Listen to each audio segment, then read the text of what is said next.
can arise from a source which changes over time. That's subclass characteristics. Then we're dealing with individual characteristics. Individual characteristics is marks produced by a random imperfection or irregularity of the tool surfaces. These random imperfections or irregularities are produced incidental to manufacture and caused by use, corrosion, damage. They are unique to that tool and distinguish it from any other tool.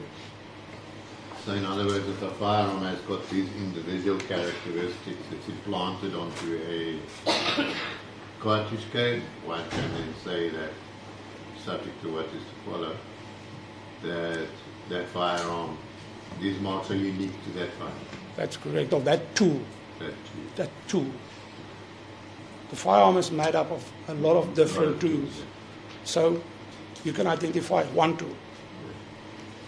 Now, what do the expert or the examiner use? They use a comparison microscope. And this is just an example of one. And I'm going to go through it. You've got a camera at the top, you've got your ocular lenses where you look in. Then you've got your comparison bridge, which divides the comparison microscope into two. And you have on the left, you have an objective stave, and I've actually brought an example for the court, that the court can see what it looks like.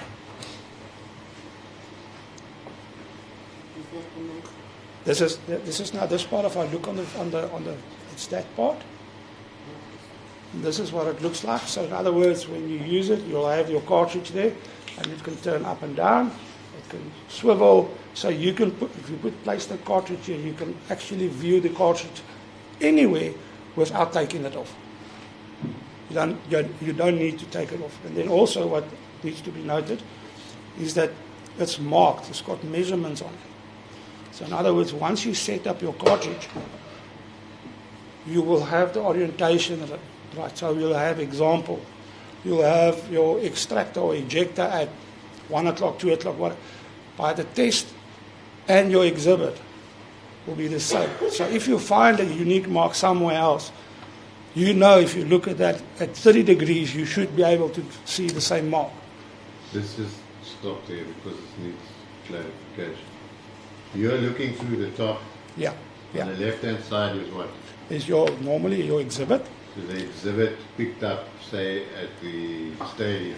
That's correct. On the right-hand side would be a test cartridge case that you fired from the same firearm you suspect to have fired the one on the left. That is correct. Yes. Now looking through the top, you can see both of them. Yeah, I've got an example here on the right. You basically see a circle, you'll see a dividing line, and you'll see the exhibit on the right and the test on the right. If you look at the shots, I think it's exhibit A, you can see the thin dividing line in the center. This is how it works. What the court needs to understand is that there's light sources. Each one of them got its own light. So you can change the light up and down, left and right. So the shadows and valleys that you can see it through the microscope. Now if you look at these three enlargements or three different microscopes. So in effect, we've got 6 microscopes built into one. Okay.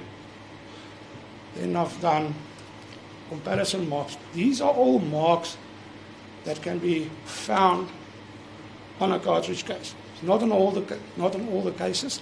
It can be that some of the marks are missing. It's possible. Now I'm going to deal with all of them.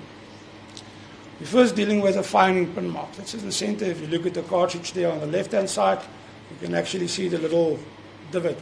And that is produced by the firing pin that's inside there. Then we're dealing with your breech face. Breech face marks are normally situated here. Here you can also see some breech face marks. Please speak up, please.